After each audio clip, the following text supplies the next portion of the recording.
Hi friends, global affairs में आप सभी का स्वागत है और मैं सलमान। इन अ मेजर इंसिडेंट, जर्मनी के एक क्रिसमस मार्केट में हुआ है बहुत ही दर्दनाक हादसा। सऊदी मूल के एक डॉक्टर ने अपने कार के नीचे रौंद दिया कई मासूम लोगों को। कई लोगों की जान गई और कई लोग इसमें घायल हुए हैं। दरअसल इस इंसिडेंट ने ग्लोबली लोगों को शॉक कर दिया है और इसे ग्लोबली डिस्कस किया जा रहा है। सभी देशों के नेता इसकी निंदा कर रहे हैं और मृतकों की संवेदनाएं व्यक्त कर रहे हैं। दरअसल ये जर्मनी में जो हुआ उसमें एक व्यक्ति शामिल था। यह सऊदी मूल का एक डॉक्टर था जिसने अपनी गाड़ी से कई लोगों को रौंद दिया और उसमें कई लोग मारे गए। आश्चर्य की बात यह है कि ये जो सऊदी मूल का डॉक्टर था ये एंटी मुस्लिम आइडियोलॉजी रखने वाला था और इसने कई बार इस्लाम की निंदा की अपने पोस्ट में, अपने ट्विटर, इंस्टाग्राम और दूसरे सोशल मीडिया अकाउंट के थ्रू। और ये व्यक्ति बहुत समय पहले सऊदी अरब द्वारा मांगा गया था जर्मनी से कि आप हमें इसे एक्स्ट्राडिट कर दें, लेकिन जर्मनी ने इसे उन्हें दिया नहीं। अब जर्मनी समेत यूरोप के सभी देशों में एक माइग्रेंट क्राइसिस, इमिग्रेंट क्राइसिस की समस्या खड़ी हो गई है कि कैसे इसे निपटा जाए, क्योंकि कई देशों में इलीगल इमिग्रेंट्स आ गए हैं और वो क्रिमिनल एक्टिविटीज़ में शामिल होकर समस्याएं क्रिएट कर रहे हैं। फिर चाहे वो ब्रिटेन हो, स्पेन हो, फ्रांस हो, इटली हो या जर्मनी हो। ब्रिटेन में ग्रूमिंग गैंग्स तो कुख्यात है ही, जिसमें अधिकतर लोग पाक इलीगल इमिग्रेंट्स हैं जो कि 12 से 16 साल की लड़कियों का शोषण करते हैं और उनके लिए समस्याएं क्रिएट करते हैं। तो एक आवश्यकता हो गई है कि एक कठोर इमिग्रेशन पॉलिसी बनाई जाए ताकि इलीगल इमिग्रेंट्स को रोका जा सके और केवल उन्हीं लोगों को अनुमति दी जा सके जो कि राइटफुल मैनर में जर्मनी या किसी दूसरे देश आ गए हैं। इससे एक ये भी बहस खड़ी हो गई है कि अब राइट विंग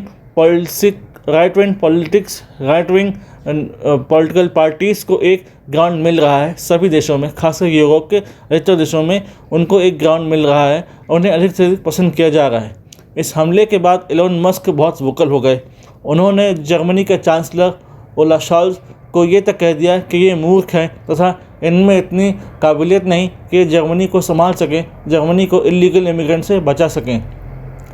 चिंता की बात है कि आज जर्मनी है, कल कोई और देश होगा, परसों कोई और देश होगा, तो कैसे इस समस्या से निपटा जा सके।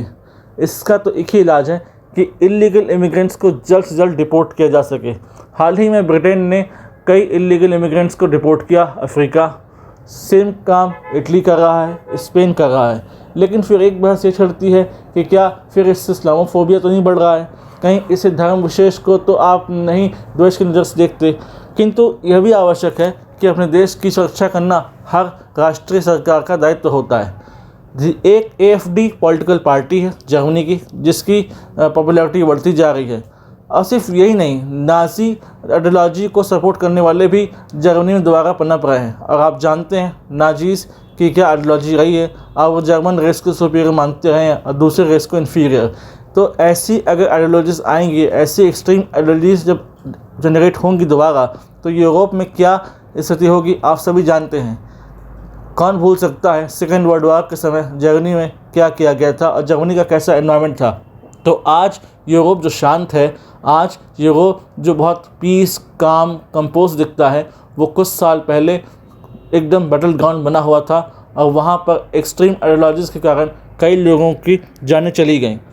आवश्यकता है कि कलेक्टिव एफर्ट लगाया जाए और कलेक्टिव एफर्ट के थ्रू ही हम इस समस्या से निपट सकते हैं। जो AfD पार्टी है जर्मनी की, उसका ये भी कहना है कि वो जर्मनी को यूरोपियन यूनियन से बाहर निकालेंगे यदि वो पावर में आए। यूरोपियन यूनियन में फ्रांस, ब्रिटेन और जर्मनी के रहते ही उसकी कोई वजूद था। ब्रिटेन पहले ही यूरोपियन यूनियन छोड़ चुका है। अब अगर यदि जर्मनी छोड़ देगा जो कि सबसे बड़ी इकॉनमी है यूरोप की, तब क्या होगा? फिर फ्रांस ही बचेगा। तो ऐसे में बहुत बड़ी समस्या आ चुकी है। यूरोप को कैसे से निपटना है, जर्मनी से कैसे निपटना है, यह सोचने की बात है। आशा करते हैं कि भविष्य में ऐसी कोई दुखद घटना हमें नहीं दोबारा देखने को मिले और इस पर कोई कड़ा निर्णय लिया जा सकेगा। इससे रिलेटेड कोई वाइटल इन्फॉर्मेशन आती है then I will make a dedicated video in this regard. Thanks for watching. Please do comment, share and subscribe channel thank you. जय हिंद, जय भारत।